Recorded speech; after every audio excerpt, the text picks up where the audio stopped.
Hi everyone, this is Glenda Ganzon and welcome to my Human Anatomy and Physiology class. And for today's video, I'm going to discuss the bone formation and the bone growth. So stay tuned.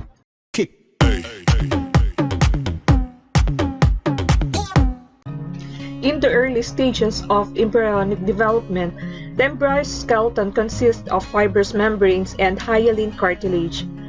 By the 6th or 7th week of embryonic life, the actual process of bone development, which is ossification or what we call as the osteogenesis, begins.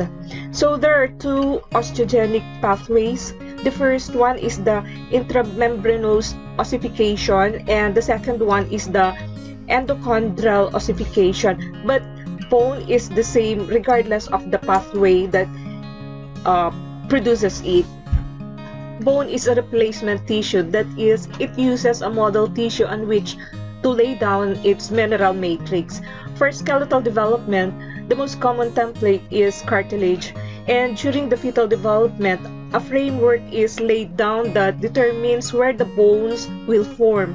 So this framework is flexible or semi-solid matrix produced by chondroblast and consists of hyaluronic acid, chondroitin sulfate, collagen fibers, and water.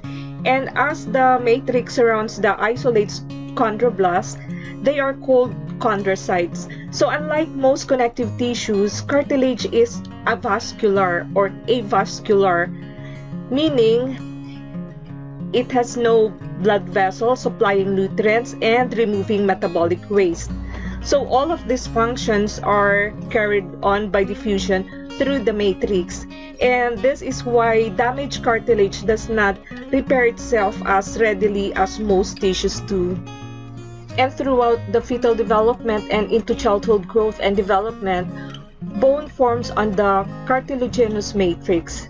By the time the fetus is born, most of the cartilage has been replaced with bone, and some additional cartilage will be replaced throughout childhood, and some cartilage remains in the adult skeleton.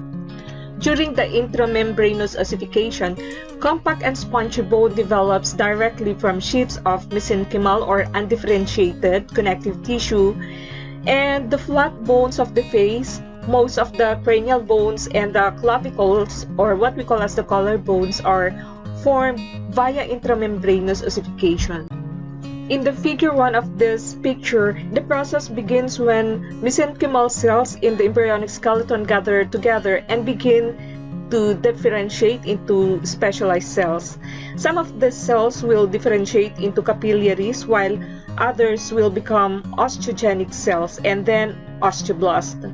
Although they will ultimately be spread out by the formation of bone tissue, early osteoblasts appear in a cluster called an ossification center. And in the figure B, the osteoblasts secrete osteoid.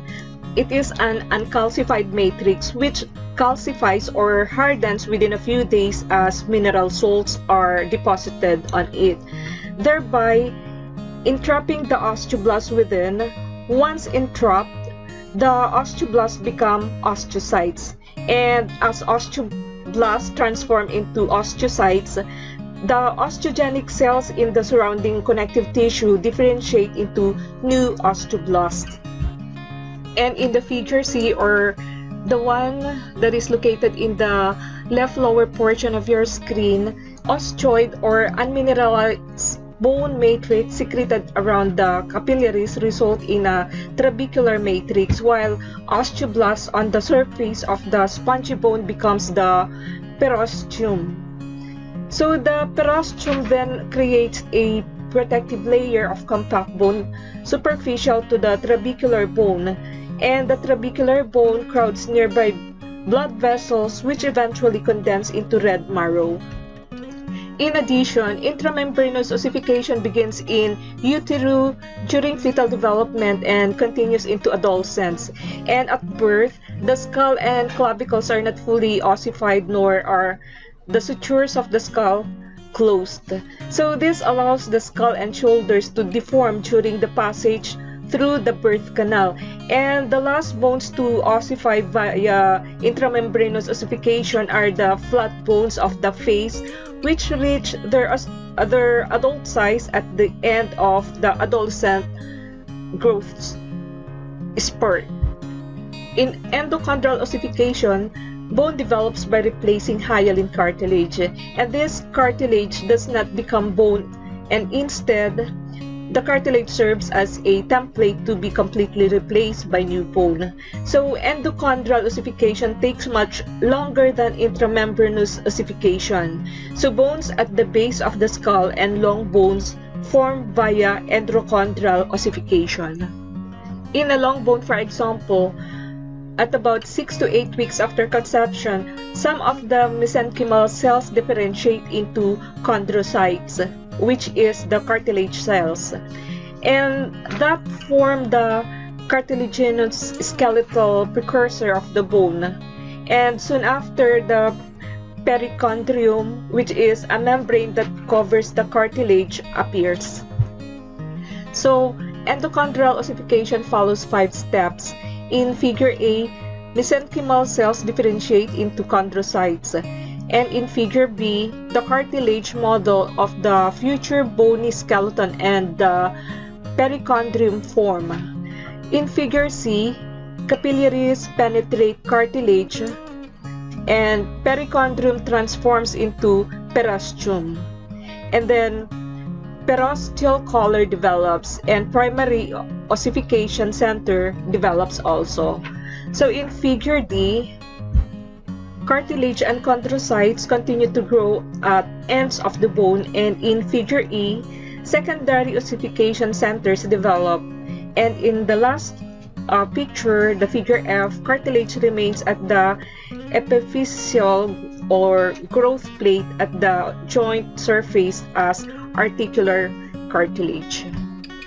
So as more matrix is produced, the chondrocytes in the center of the cartilaginous model grow in size, and as the matrix calcifies, nutrients can no longer reach the chondrocytes. So this results in their death and the disintegration of the surrounding cartilage, and blood vessels invade the resulting spaces, not only enlarging the cavities but also carrying osteogenic cells with them, many of which will become osteoblasts, and these enlarging spaces eventually combine to become the medullary cavity.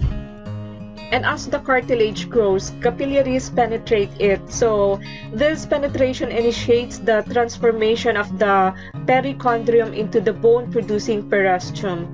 Here, the osteoblasts form a periosteal collar of compact bone around the cartilage of the diaphysis, and by the 2nd or 3rd month of fetal life, bone cell development and ossification ramps up and creates the primary ossification center, and that is a region deep in the periosteal collar where ossification begins. While these deep changes are occurring, chondrocytes and cartilage continue to grow at the ends of the bone, which is the future epiphysis, which increases the bone's length. At the same time, bone is replacing cartilage in the diaphysis. So by the time the fetal skeleton is fully formed, cartilage only remains at the joint surface as articular cartilage, and between the diaphysis and epiphysis as the epiphyseal plate, the latter of which is responsible for the longitudinal growth of the bones. And after birth, this same sequence of events, which is matrix mineralization, death of chondrocytes, invasion of blood vessels from the periosteum, and seeding with osteogenic cells that become osteoblasts, occur in the epiphyseal regions, and each of these centers of activity is referred to as the secondary ossification center, which can be seen in the figure E of this picture. So let's move on to the topic of bone growth. And here's the question: how bone grow in length? And the answer is the epiphyseal plate is the area of growth in long bone, and it is a layer of hyaline cartilage where ossification occurs in immature bones. On the epiphyseal side of the epiphyseal plate, cartilage is formed, and on the diaphyseal side, cartilage is ossified, and the diaphysis grows in length. So the epiphyseal plate is composed of 4 zones of cell and activity. The reserve zone is the region closest to the epiphyseal end of the plate and contains small chondrocytes within the matrix, and these chondrocytes do not participate in bone growth but secure the epiphyseal plate to the osseous tissue of the epiphysis. On the other hand, the proliferative zone is the next layer toward the diaphysis and consists of stacks of slightly larger chondrocytes, and it makes new chondrocytes via mitosis to replace those die at the diaphyseal end of the plate. So chondrocytes in the next layer, the zone of maturation and hypertrophy. They are older and larger than those in the proliferative zone, and the more mature cells are situated closer to the diaphyseal end of the plate. So the longitudinal growth of bone is a result of cellular division in the proliferative zone and the maturation of cells in the same or in the zone of maturation and hypertrophy. And most of the chondrocytes in the zone of calcified matrix, which is the zone closest to the diaphysis, are dead because the matrix around them has calcified. So capillaries and osteoblasts from the diaphysis penetrate this zone, and the osteoblasts secrete bone tissue in the remaining calcified cartilage. Thus, the zone of calcified matrix connects the epiphyseal plate to the diaphysis, and a bone grows in a length when osseous tissue is added to the diaphysis. So bones continue to grow in length until early adulthood, and the rate of growth is controlled by hormones, which will be discussed later when the chondrocytes in the epiphyseal plate cease their proliferation and bone replaces the cartilage. Longitudinal growth stops, and all that remains of the epiphyseal plate is the epiphyseal line. You might also be asking how bones grow in diameter.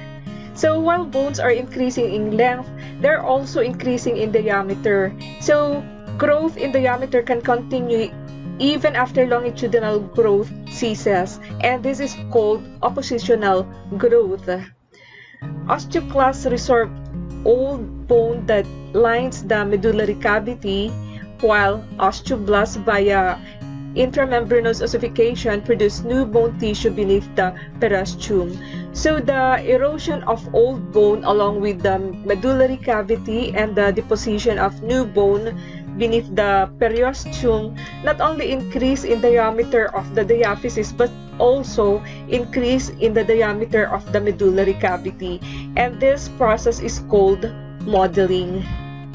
So the process in which matrix is resorbed on one surface of bone and deposited on another is known as bone modeling. And modeling primarily takes place during a bone's growth. However, in adult life, bone undergoes remodeling, in which resorption of old or damaged bones take place on the same surface where osteoblasts lay new bone to replace that which is resorbed. So injury, exercise, and other activities lead to remodeling.